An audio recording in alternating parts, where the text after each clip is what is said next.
Damn, bro, I can't believe I'm hearing MoistCr1TiKaL. My eyes, my ears. I can't believe I'm seeing and hearing MoistCr1TiKaL wearing the black shirt, literally calling Benjamin Netanyahu the G word. That is crazy. How do we get here, folks? Incredible things are happening. We're finally here.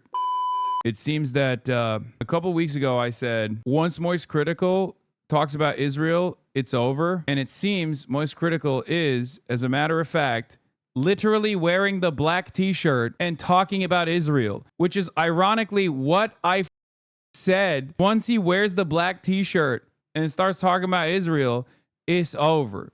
As in, the American normie class has completely shifted their position on Israel and are no longer even afraid to speak about these things.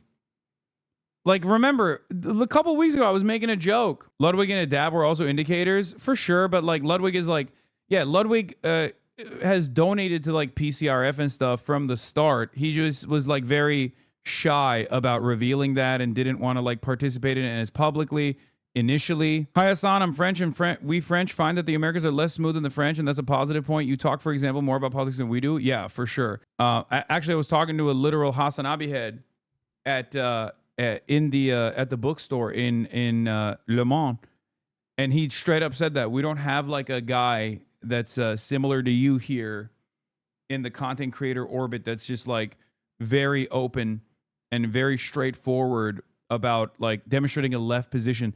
And I was like, well, you got, you know, Hugo Decrypt, right, who I know and I like quite a bit, and Hugo is like he is a journalist. Like, he is presented as like an independent journalist as opposed to being like an avowed leftist. And it's funny that you guys are saying he's a centrist. I know him. He's definitely not as left as I am, but he is definitely from an American position, because many people who are saying he's a centrist are French. Okay, French people will be like, oh, he's a centrist. For an American, he's not, if that makes sense. Because, like, in America, Philip DeFranco would not be considered a centrist. Okay? In our community, we say Philip DeFranco is a centrist, but he's not a centrist by American standards at all.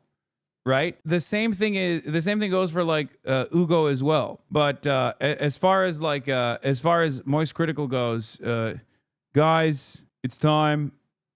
There's a real situation going on. Let's take a look at what he had to say. It's so despicable, and yet it's stopped being surprising now. P. Diddy just got sentenced to 50 months in prison. Yeah, he got 4 years in the slammer. That's it. Basically, the Jeffrey Epstein of the music industry gets away with a slap on the wrist. I mean, they're probably going to be supplying him with baby oil in the cell at this point. He just got 50 months in prison. That's it. And truthfully, I'm not even confident they're going to keep him incarcerated for the full 50 months. I don't even think he'll be in there that long. He'll be in and out of the slammer lickety split. I feel like it'll be like that scene in SpongeBob where SpongeBob and Patrick steal a balloon on free balloon day, so the cops like close the cell for a split second and tell him to, you know, scram. That's what I think is going to happen with P. Diddy here. This is just abhorrent. 50 months for the diddler. We got to start like looking into the judge here for a second to see if he got involved. Okay. Every time. Well, I don't know why he started with the diddler. He starts talking about Israel at some point, right? A vile, evil worm. And he gets 50 months. This is just clear, irrefutable proof unfolding in front of your eyes that some people genuinely are above the law. Actually, it's not like conspiratorial. It is just the facts of it. It's crazy. Your Honor, did you stop to consider for a moment that my client has an unbelievable amount of money? Okay, just take that into consideration. I'm not going to bother going into, like, the particulars here about where apparently P. Diddy was so broken about, you know, the 4 years he has to spend in prison, or the strong face the judge put on there for a second while shaking his finger, waggling his little digit here about, you know, justice and all the sick shit that Diddy did. I will say that's like standard for that's standard for sexual assault related incidents, though. The criminal justice system is actually pretty crazy with its lenient sentencing when it comes down to and stuff. Like, it's not this is obviously a triple Monty because like Diddy is also a very famous person and also very wealthy. On top of that, but like even in average everyday Joe incidents, even if you can get a investigation done, because there's a shit ton of backlog hits that have just gone untested for years. Okay. Even if you can get an investigation, you go through the court process. Again, very hard to convict. And on top of that, once you are convicted, the sentencing is pretty crazy. Like people are always shocked in high profile incidents like this, but if you look through the American criminal justice system, you got motherfuckers like rotting in prison for weed, you know, for their third strike on like weed charges. Meanwhile, dudes would just like straight up a child and get like 5 years or 6 years, which unironically is another famous incident that took place. Trump's, one of Trump's like pastors got 6 months in prison for doing that. I'm pretty sure. I don't know I forget the exact details, but like that's the only area, famous or not famous, that's the only area where there is like tremendous leniency for some weird reason. Okay? Everything else, every other issue, the American criminal justice system is vicious. Okay?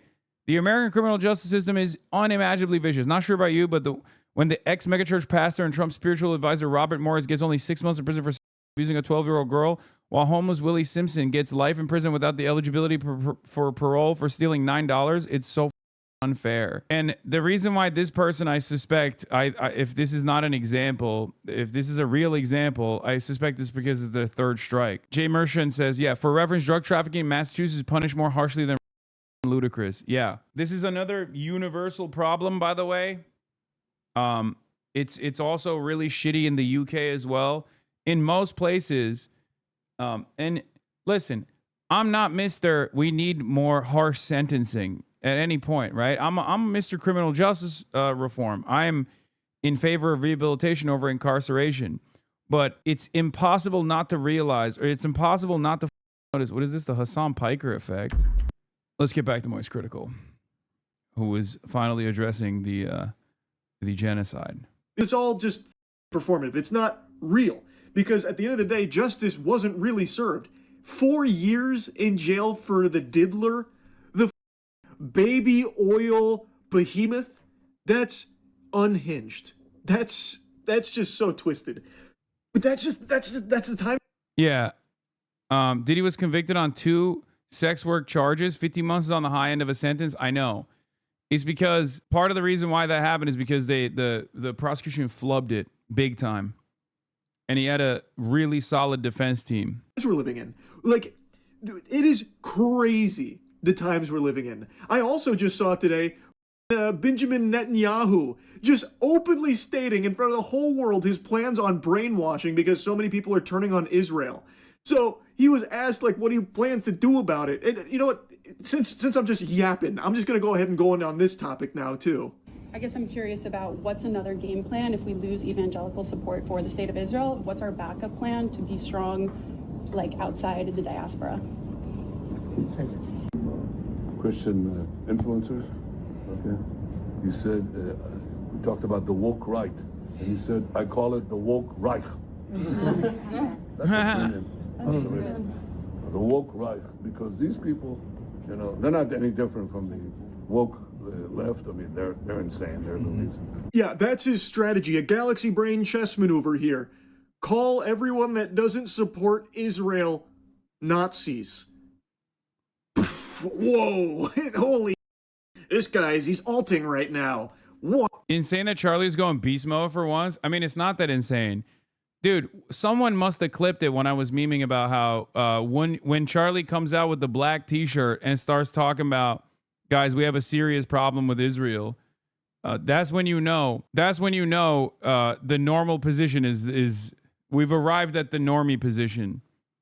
This is hardly beast mode though, dude. I'm gonna keep it very real with you. There is no world where someone like Charlie would ever in a million years say anything about Israel. You guys are straight up living in a totally alternative reality. If you think a person that people call a fence sitter professionally, okay, would ever, like, I'm not, and his own personal positions on Israel are irrelevant. I'm saying, like, as far as coming out and saying anything about Israel, because of how terrified most people have been to say anything about Israel at all, anything for Israel, anything to say about Israel at all. Because for many people, for content creators, for people with jobs, they are terrified of saying anything about Israel that's negative, because automatically you are public enemy number one. You're losing your job. You're gonna be tarred and feathered. You're gonna be called the anti-Semitic Nazi for the rest of your life. Okay. This means it's no longer the case. This means that normies have also recognized that there isn't a tremendous amount of social pressure that can be applied if you come out and you're like, what are we doing here? This is completely unacceptable. He is proving exactly what I've been saying for months, that Israel's censorship regime especially is very frustrating for regular Americans who might not personally give a shit about what's going on there. Not to say that Charlie doesn't, right? But there are plenty of Americans. I'm using MoistCr1TiKaL here as a beacon. I'm using him as what's the word I'm thinking of? I'm using him as a way to tell you where, like, societal attitude is at. Okay? Yeah, a canary in the coal mine, a litmus test, an indicator. Okay? Most people either don't know anything about Palestine or Israel and never really cared, or they had a positive opinion on Israel until October 7, right? And most people saw what Israel did after October 7 and at times tuned in and thought, wow, that's really fucked up. Oh, well, life goes on. I'm talking about, like, normal people, not you guys. This community is obviously unique. We are uniquely tuned in to what the Israel's been up to every single day. Okay? For the average person, for your coworkers, they are not as tuned in. But this doesn't mean that they're oblivious. They are aware of what Israel's doing. Some people know what Israel's doing and think, well, you know, they're brown guys. Oh, well, it's really sad. Maybe they should stop. But they're just, you know, brown children being slaughtered. Okay? And they just move on with their lives. But if there's one thing that pisses off Americans, if there's one thing that pisses off your coworkers, it's the fact that they see that, they don't like it, they're fearful to say anything about it, and they see others saying something about it that reflects their values on the issue, and they get censored, or they get deplatformed, or they get yelled at endlessly by some of the most arrogant genocide dares you have ever encountered, and they don't like that. They especially don't like this. So even if there's an American out there who doesn't give a who doesn't like what Israel is doing, but doesn't care enough to go out and protest, and is not fully aware of all of the awfulness, all of the bloodshed that Israel has committed, they especially don't like being censored. They don't like the fact that there are unlimited tax dollars going there, and they don't like the arrogance and entitlement demonstrated by this supposed client state, and they don't like that they are being censored for exhibiting any sort of discontent. Okay? We shall call this the Kimmel effect. That's a good attitude about it. That's a good take. Exactly. Americans might not be totally tuned into all the awful shit that Trump is doing right now at the domestic level. But when he came out and was like, Jimmy Kimmel, for this, like, tepid statement about Charlie Kirk, deserves to be barred from speaking on television, and the FCC should, like, revoke the television license, all of a sudden everyone goes, what the do you mean? Get out of here. Okay? And that's precisely what's taking place here. Prepare to be clipped out of context by slobs, but Moist doesn't support terrorists. Yeah, I don't care. Who gives a shit? Poll after poll is showing that more and more Americans are becoming aware of the reality, or acknowledging the reality, that Israel is committing a genocide. It's crazy to me that it's still 39% because that's precisely what this is, right? Wait, that's American. Wait, no, hold on. That's Jews. That's American Jews, brother. No, the percentage of Americans that say Israel's committing a genocide against Palestinians in Gaza is far higher than that. This is American Jews. Most American Jews say Israel's committed war crimes against Palestinians. About 4 in 10 say Israel's committed genocide. That's insane. That's huge. But yeah, poll after poll has shown that Americans are broadly aware of Israel's genocide, and pretty much every American you've ever encountered wants to reduce support for Israel. Pretty much every single American you've ever encountered wants an arms embargo. Pretty much every single American you can encounter says it's a genocide. I mean, it's gone. It's done. It's over. Do you understand? 65% want sanctions. Oh, this is the Democrats. Okay, I was going to say, this is like, the percentages seem far too high for all Americans. But regardless, overwhelming numbers also recognize that Israel is committing a genocide. Majority of Americans also want to push for sanctions on Israel. Okay, not just Democrats. Because when you look at independents, their numbers are a little bit lower than the Democrats, and then Republicans are pro-Israel, but it doesn't matter, right? Because Republicans alone don't make up for Israel support. Like, with the exception of evangelical Zionists and Jewish Zionists, which also are no longer as pro-Israel as they used to be, okay? With the exception of evangelicals and Jews, most of the United States of America are no longer pro-Israel, okay?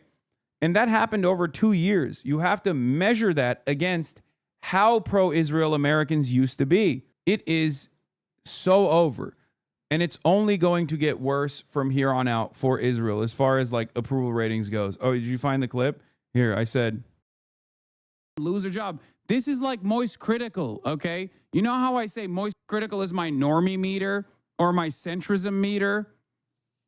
Like, this is like Moist Critical coming out and making a video and being like, guys, the mystics over there at Israel are obviously doing a genocide, and we got to put a stop to it. It's like they're melting babies over there. I can't believe it. You know, I put my black t-shirt on instead of the white one today because I wanted to talk about the severity of the crisis at hand. Like, when you see that, when you see the Gaza situation is crazy YouTube video, know that things have changed so dramatically that people are no longer fearful. Okay? Wow. So basically, if you're not like eating out of this guy's gooch and supporting Israel on everything, you're a Nazi. To secure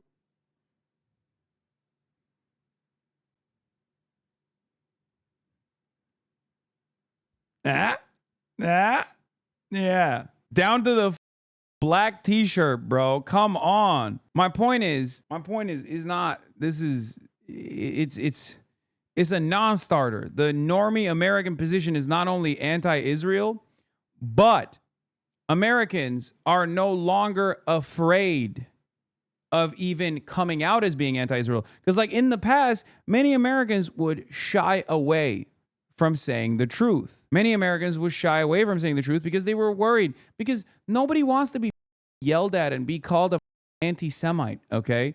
Especially because, like, when you get called an anti-Semite, especially by, like, these advocacy groups that do have a tremendous, or did have a tremendous amount of institutional motion, your career is over, okay? This goes even beyond, like, people's distaste for speaking on political issues. And now it's like, it's no longer the Canary Mission doxing random, like, Palestinian nurses and shit. Because they can't dox every single person. You know what I mean? So they don't have that same environment of censorious fear. And it doesn't hit anymore. Yeah, this shit doesn't work anymore, man. Balanced budget 35. The cultural boycott of Israel almost certainly is thinly veiled anti-Semitism. Cultural boycott immediately implies a boycott of Jewish culture, which is inherently intertwined with Israel. It just doesn't. I have Jewish friends. They are scared of being attacked. You can criticize Israel, but criticizing culture, you begin immediately steering into anti-Semitism. Cultural boycott doesn't mean boycotting Israel. First of all, cultural boycott on Israel does not mean boycotting Jewish culture. What do you mean boycotting Jewish culture? Are we going to stop eating bagels? No one is suggesting that, okay? Half of American culture has been created by American Jews. No one is advocating for cultural boycotts on Jews. A cultural boycott on Israel means academic boycotts on Israel, sports boycotts on Israel, not allowing Israeli teams to participate in global events. Also, what kind of cultural output does Israel have? Are you kidding me? Oh no, I can't wait. We're not going to be able to listen to the worst techno you've ever heard in your entire life. Get the fuck out of here. It is obvious to me that Israeli society, and it is obvious to everyone with eyes to see who are at least knowledgeable about what's going on here, that Israeli society, by and large, is not going to make a big fuss to get Benjamin Netanyahu to stop this genocide. They're on board. They're on board with it. So you have to get Israeli society to recognize that this is no longer a genocide that they can continue doing without any sort of repercussions. This is exactly what happened in apartheid South Africa as well. White Afrikaners did not take a position against the apartheid because they finally recognized the humanity of black people. They took a position against the apartheid because they realized that the rest of the world had designated South Africa as a pariah state. They no longer could participate in global affairs with the same ease that they were able to. Israel has never seen this kind of repercussion. This is what the advocacy is all about. This is why BDS is so important. Boycott, divestments, and sanctions on the state of Israel is so important. And it's still not working. Like, FIFA caved and did not ban Israel from competing in international competitions. A statement from Gianni Infantino said no measures will be taken against Israel. FIFA cannot resolve geopolitical conflict. They had no issue doing it to Russia. And Israel has done even worse. What are we talking about? Like, I'm sorry. You can't ban Russia and then not ban Israel. Like, what are we talking about? There is a just cause to ban Russia for invading Ukraine. There is an even more just cause to ban Israel for doing a genocide. Like, what? What the hell is this? What planet are we living on? People see that, by the way. Average people see that. Average people see that and they get pissed off too. I promise you. Anyway, let's get back to the moist meter here, though. That part of the base of our support in the United States, that is being challenged. The Ukraine thing is just as bad. Come on, don't say Gaza is worse. They're both bad. I'm sorry, dude. Are you out of your mind? No, of course a genocide is worse, dude. What the is this question? At least Ukraine has the backing of the entire Western world with like arms. Okay? No one in here is justifying Russia's invasion of Ukraine, dummy. Israel has used 8 nukes worth of munitions on a small sliver of land that they were the belligerent occupier of. 90% of the casualties are civilians. 70% or 75 to 80% of the people that were killed are women, children, and the elderly. And you're over here talking about like, oh, don't compare the two. Like, what the do you mean? Yeah, it's not even a comparison. One is a genocide. Both are unacceptable. Both are incredibly violent. Both deserve punishment. One is a genocide. That's crazy. Yes, it's not comparable at all, but not in the way that you think. Two things can be bad, with one being a multiple magnitudes worse than the other, okay? Systematically. A lot of this is done with like, can you imagine? Here, I'll give you another example, okay? Can you imagine a world where you can't be like, hey man, Russia is pretty f***ed up for this goddamn war that they're committing. And then people come up and they're like, you're being Russophobic. You can't have a job anymore. You're fired. Like, Russia invades Ukraine, okay? And you can't be like, yo, that's really f***ed up. Russia invades Ukraine, and you can't even say, hey, don't do that. That's really Can you imagine a world where people were like, wow, you're being Slavophobic or Russophobic. You're fired. Have fun. Have fun being unemployed. You're going to be homeless now. Money of NGOs, vast. Money of governments, vaster. Okay? We have to fight back. How do we fight back? Our influencers. Just in case you forgot, Israel literally pays influencers to suck their and just be like these loyal little lapdogs to always just lap up whatever Netanyahu's gooch is sweating out. Like, it's unbelievable. And he's just being like super open about it. Like, he is just saying that in front of people's faces. Guys, people saying that's exactly what it's like in Russia are missing the point. Yes, it's also the same in Israel. You can't say it's a genocide in Israel. It is illegal, okay? They will arrest you. And they do arrest people for saying that in Israel, okay? Not in America. I'm talking about the Western world, okay? Palestine Action was prescribed as a terrorist organization, and you can go to prison for 14 years in the UK for holding up a placard that says, I support Palestine Action, okay? Can you imagine a similar incident where in the UK you say, I support Ukraine, Slava Ukraine, and you go to prison for 14 years? It is the most patently, flagrantly absurd injustice. And while there is no asymmetry between, or while there is an asymmetry, between Russia and Ukraine, where one is obviously a much more powerful and much larger force that is also engaging in an unjust invasion of a neighboring country, and it has been tremendously bloody, Israel is literally doing a genocide to a belligerent, to a population, to a captive population that it is the belligerent occupier of after almost 80 years of apartheid. What the Hasan, you are a terrorist, an actual threat to human life, disgusting, disgraceful, pathetic.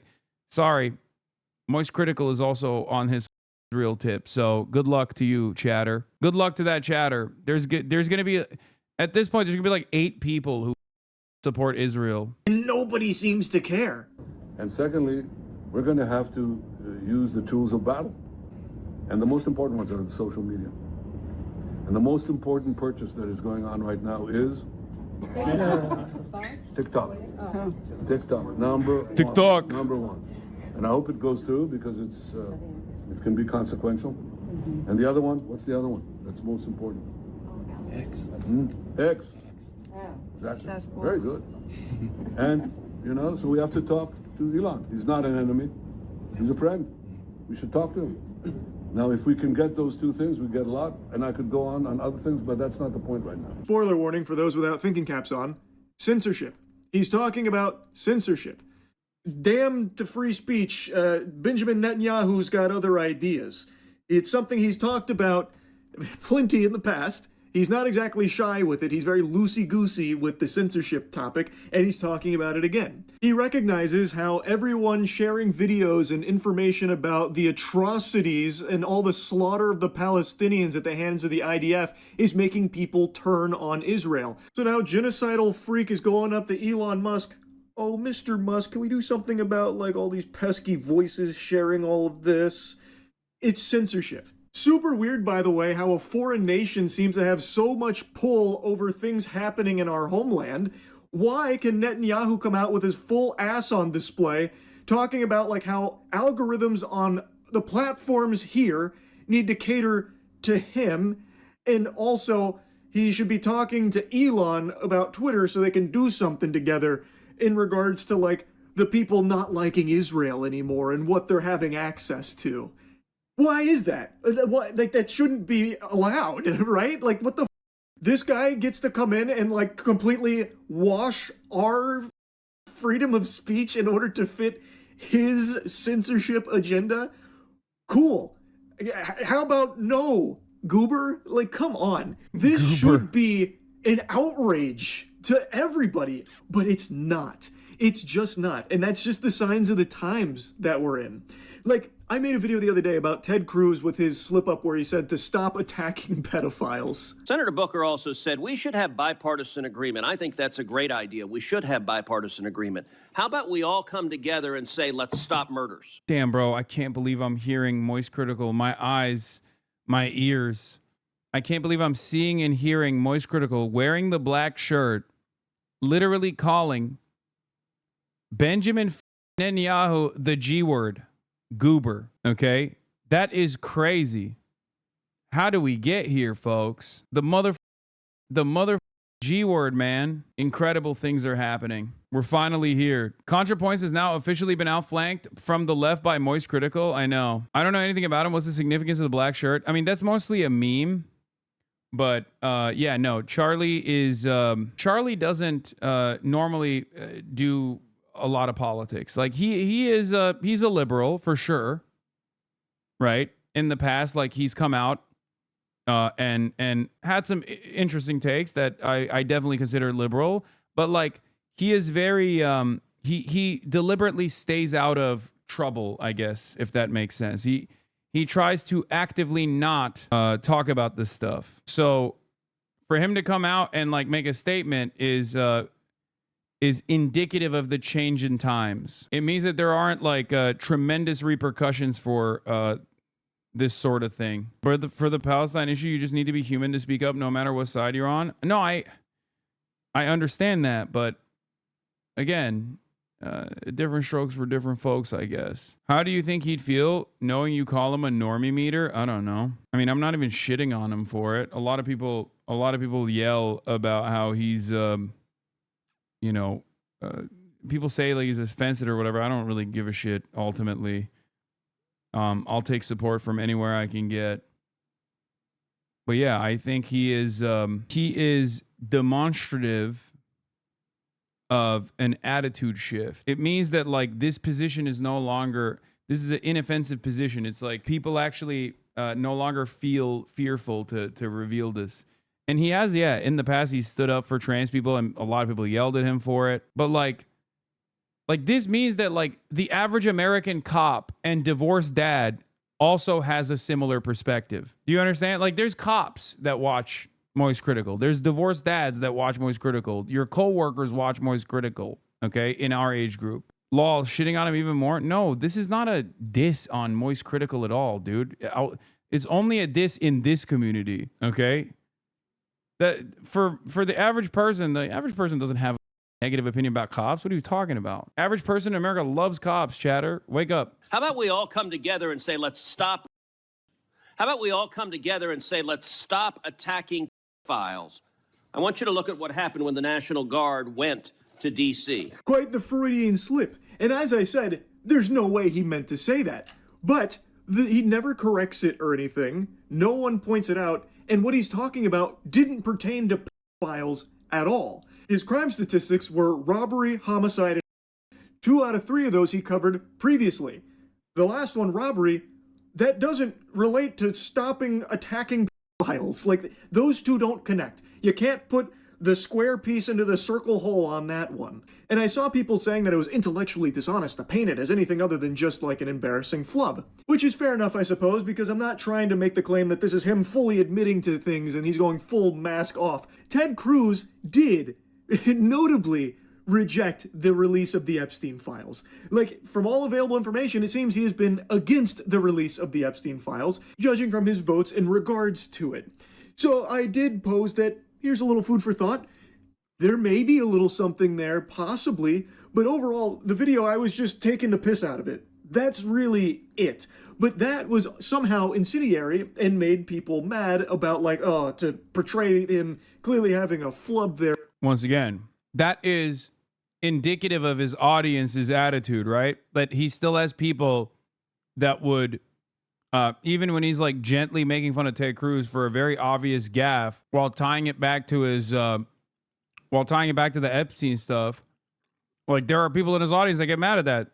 Okay, so there's obviously like right wingers in his audience as well. Not his entire audience, but that is once again where Charlie is at and what he represents for someone like myself. With his words is absurd. And I just don't understand how we've reached this point where you can't even like point out the absurdity of something so preposterous like a politician saying, stop attacking files. It's crazy to me. But I saw people putting words in his mouth saying what he meant to say, stop defending files. But again, that doesn't fit with what he's actually talking about here in the full context of what's going on. So why is he even bringing up files in the first place? It's super weird. That's all I was saying, and making fun of him for it. The same way I've made fun of other flubs and weird stuff from politicians, like Biden, when he'd talk about like kids rubbing his leg hairs and like that. But things have just changed so drastically. It's a totally different ball game. But I'm gonna harp on Ted Cruz for a moment because I just don't understand the glaze. I don't know how he has hog writers. I do not get the pedophiles that will defend him tooth and nail when he himself has said that the reason he got into Congress 13 years ago is to defend the interests of Israel. I came into Congress he's 13 years cooking. ago with the stated intention of being the leading defender of Israel in the United States Senate. Great. And I've worked every day to do that. So you are an American politician whose sole purpose for being here is to defend the interests of a foreign nation here, domestically. I just don't know how that's not treasonous. I'm just going to say it. I don't get how that is not just like full-blown treason. I saw quite a few takes when it came out about Israel paying influencers for like positive PR and stuff, and people were tossing the word treason around in regards to that. This is that times 50. I don't know how this one gets a pass. I don't get how that gets a pass. He is supposed to represent the state of Texas. You would think as an American. I told you, dude. I told you. Wait till Charlie hears about BDS laws, dude. Any self-respecting American who hears about the treacherous, nefarious ways in which Israel advocacy groups have been able to dominate American political discourse in this fashion, they're never going to look at that the same way ever again. 38 states where you have to sign a loyalty pledge to the state of Israel to retain a job. Politician, you would be prioritizing the interests of the nation that you're representing. But instead, he is openly saying that he got into this for the sole reason of supporting a foreign nation here. Now, again, I'm not the most politically savvy guy on the planet. I'm a Neanderthal. I get that. I am a Cro-Magnon man when it comes to this. But I just don't understand. I cannot wrap my head around how people will support that. I don't get it. It doesn't. By the way, I knew this was going to inevitably happen, which is why I cannot believe how much the Democrats have failed on this issue and how much they haven't led on this issue. If you couldn't see the writing on the wall, first and foremost, you should have obviously been against it due to the immoral nature. Like you should, if you're a human being, you should be anti-genocide. Okay? But the fact that you wouldn't even argue against Israel, you wouldn't argue against decoupling from Israel, knowing that this was going to be a major world-defining, incredibly consequential political issue at the domestic level. God damn, dude. Retire. Retire if you can't see that. If I can see that, and I'm a dumb Twitch streamer, you should be able to see that too. You shouldn't even need the tide shift to take place to actually, change your position on it, regardless if you're a politician. Yeah.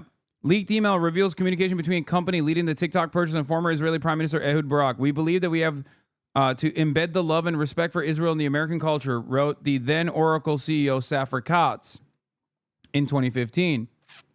Okay. And Will Menaker has a take on it. He says, no matter how much money they spend on this or how many media platforms they buy out for this express purpose, I can state with total confidence that no one in this country under the age of 50 will ever love or respect Israel again, and nothing is changing that. It's over. This is why I keep saying, toothpaste out of the tube. This is why I keep repeating over and over again that today is the day that Israel will be the most popular it ever will be for the rest of time. Tomorrow, Israel will be less popular than it is today. And the day after that, Israel will be even less popular than it is today.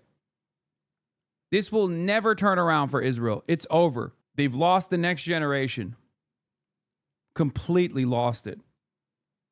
And what they also fail to comprehend is that all of this censorship, all of this media manipulation is only pissing people off further. That's why you got motherfucker Charlie coming out and attacking Israel from the perspective of coming after, and changing, or openly admitting that they are trying to pay people to advocate for Israel as it is doing a genocide. It's out in the open. That's why I don't get too mad at people when they actually take the leap, when they actually do recognize, when they take that first step and they recognize like Israel is the wrong party here and not the wronged party here, all it takes is time from that point on. Most people don't just turn around and go, yeah, Israel's doing a genocide, but, okay? They might say that today, but they're not going to say that tomorrow, chat. This is why you always have to be as kind as you possibly can to people who have demonstrated that genuine change of heart, or people who were silent before who are speaking out now. Okay? Do you understand? I always like to look at my own personal... Are you reading a script? No, man. What? I'm reading chat while also spitting hot fire. These are things I've said so many times over that it's just like, it's not even a thing. I don't even think while I'm repeating these words at this point. But understand something, okay? I know you want to feel. I know you want to feel like you were there all along and you want some recognition for it. This is a selfish need, okay? Let go of that. Imagine if I did that to you when you came in here on October 7, okay? And you told me like, you, Hasan, you're a Hamas lover, you love terrorism, how dare you speak out against the Jewish state? I didn't do that, did I? I was aware of all the shit that Israel had done leading up to that point, but I didn't do that. Think about your own experience over the last 2 years and how you arrived at this conclusion, the journey that you took to arrive at this conclusion, to arrive at the truth, okay? Understand that a similar process will take place for a lot of the people who are even now, after 23 months, only now beginning to recognize what Israel's been up to. Bro, I came in here years ago after leaving the army. If you had done that to me, I would not be a progressive leftist organizing in my community. Giving people a path forward with empathy is so crucial. Exactly. Trick question. You didn't stream on October 7th. That's true. That was one of the few days that I didn't stream. That's why people say when I don't stream, crazy shit happens.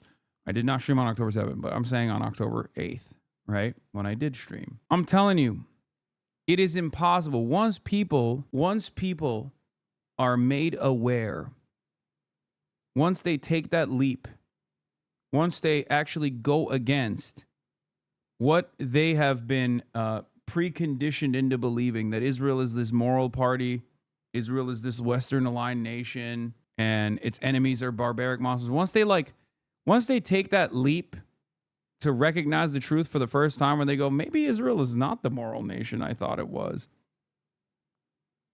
there's no going back after that. After that, you just have to sit back and wait. All it takes is time. And the same even goes, same goes for liberal Zionists. People that start off as liberal Zionists who are like, yeah, I don't really like the West Bank settlements, and yeah, I don't know. I mean, why can't Jews have their own nation state? Like, come on. Like, it starts off that way, but the moment that they start recognizing that Israel is committing a genocide, the moment that they start thinking like this is unjustifiable, it's a tipping point for them. From that point on, they're not gonna turn back and be like, yeah, they did a genocide, but like they're still awesome. You know what I mean? Or yeah, they're doing war crimes every day, but they're still dope. I've never met a person like that. I've only met people who cynically present themselves as like stalwart allies of the Palestinian cause while simultaneously abiding by a liberal Zionist fixed position that they won't bend on, and only maybe in an effort to launder their reputation after so many people's perspectives have shifted so dramatically after 2 years of genocide, do they try to launder their reputation after trying to actively deplatform people. But like, you know what that is, okay? You know what's going on there. That's not like a sincere thing. That's just someone trying to maintain some semblance of authority. What do you think about the person who mostly clings to the argument, not my American dollars going to Israel versus condemning the genocide? I'll take it. Whichever way we can, Because without American dollars and American support, Israel would not be able to commit this genocide. So Yeah, okay, so they're a genocidal, fascist, ethnic supremacist ideology built on 79 years of ethnic cleansing, apartheid, and occupation, but have you heard their side trans? Come on, man. It's so much better than infected mushroom, okay? You don't even understand. They have the best techno, bro. Have you seen their SNL? God, their cultural output is so good. I still have some people from former circles trying to say people shouldn't talk about Israel doing war crimes because they don't understand the complexities. I genuinely think it's their way of coping with the fact that they have family over there. It also shows why Israel wants so many people to move there. Yeah, of course. I was a person who was like, I don't care what happens in Gaza and supporting Israel. Eventually, I understood I didn't know what was going on. It's now very important to me to spread the word and support the cause. I'm embarrassed of who I was then. It's okay. As long as you are doing the right thing now, you know? Don't spend too much time on who you used to be. Now, having said that, it is good and healthy to examine how you were so oblivious in order to make sure that you are not as oblivious when other issues take place. You know what I mean? When there's other ongoing issues that you might like. What is the reason why you were so close-minded at first? It's good to figure that out and to eradicate that. Done. Makes sense to me. He's also never there anytime Texas needs him, like in the event of like tragedies and shit, like with the flood, the freeze from quite a few years back. He always seems to be on vacation. Like it's just, it's. I'll stop harping on Ted Cruz in particular. I'm just blabbering here. It's 4 a.m. Obviously, it's another insomnia-fueled evening, so I can't help but just blabber. But my God, it's just crazy the times we're living in. Yeah.